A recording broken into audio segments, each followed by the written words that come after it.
Chaque étiquette énergétique réglementaire se réfère à un mode de calcul précis. L'étiquette la plus connue est le DPE, pour Diagnostic de performance énergétique, qui est obligatoirement affiché lors de la vente d'un bien immobilier depuis septembre 2006. Depuis juillet 2007, elle est aussi obligatoire dans le cas de la location d'un bien immobilier.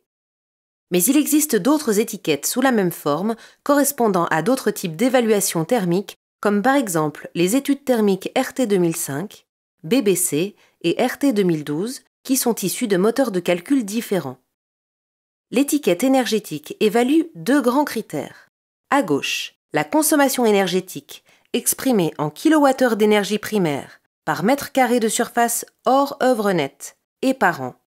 L'expression des consommations en énergie primaire permet de prendre en considération les pertes liées à la génération et au transport de l'énergie par l'application d'un coefficient multiplicateur dépendant de chaque type d'énergie utilisée. À droite, l'étiquette climat, qui note les émissions de gaz à effet de serre en équivalent CO2, exprimées en kilos par mètre carré et par an.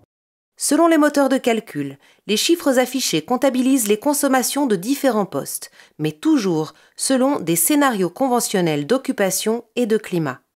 Ces scénarios estiment le nombre d'occupants en fonction de la surface de la construction et prennent des hypothèses moyennes concernant la présence. Le nombre réel d'occupants et leur comportement n'est donc pas pris en compte. Il existe donc des écarts entre les chiffres annoncés sur l'étiquette et les consommations réelles.